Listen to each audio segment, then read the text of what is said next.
table. Because when you make this correction, you're doing a push to rotate it, right? So if they're seated, if they're not doing that, this is going to happen. I didn't know he was. Or this is going to happen, right? Because you're pushing. So if they're straddling the table, and this is secure, when you push, all this motion is going to happen in the lumbar spine, not in the pelvis. That's why they have to sit straddling the table. And so for this move, that table's not very good because it's really super wide. So, They're all like, I'm going to sit behind the patient. So in this case, he has rotated to the left and he has a right posterior TP. So he's like this, right? He's rotated to the left, right posterior TP. But you get that in terms of a listing. So you can see that I'm kind of getting behind how I'm going to push. So I'm standing like the opposite, or sitting opposite to the lesion, right? Because the lesion is really on his right, so I'm on his left side. I'm going to reach around and grab his shoulder ball. I can find the crest, go across, that's L4. I can go down and go up. You know how to get to the level, correct? So if I am going to use the ipsilateral SP, I'm going to put my pisiform there. And you can see how my forearm is kind of in the direction. So I'm going to rotate him, laterally bend him till I lock out that lesion level, right? And then I'm just going to force extension or thrust that way, which is going to make him go this way, right? Now, if for some reason I found I can't get my pisiform on the ipsilateral spinous, then I can just go to the contralateral MPTP complex. Again, this is going to be based on what the patient's body is going to allow you to do more comfortably, or where you get more leverage. Same thing after that. Rotate till I get to that level.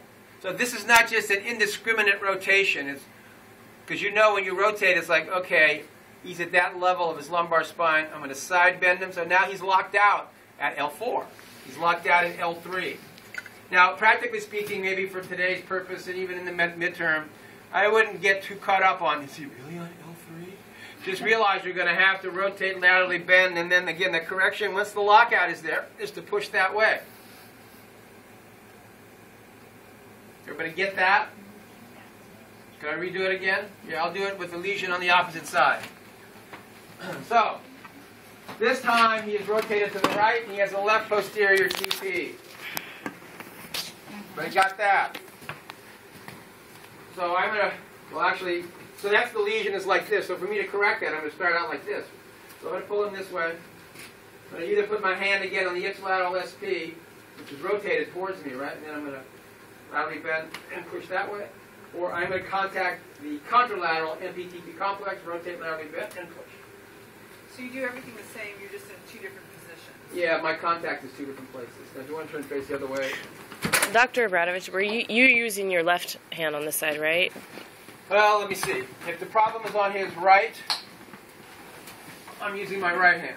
Okay. If the problem is on his left, I'm using my left hand. And if you're like if one of them isn't your dominant hand, you don't have a hard time doing it correctly, or no? You just can't say sorry, patient. I can't treat well, you. that's not what I'm saying. I'm just saying. I'm just wondering if it's like. No, there's no way for me to do this. Yeah. Okay. So you just have to get that. For some stuff, you just have to be ambidextrous. Like if a person has a lumbar spine problem, they're laying on one side, you got to use your right foot or your left foot or your right hand or your left hand. And so, rotate, laterally bend, extend.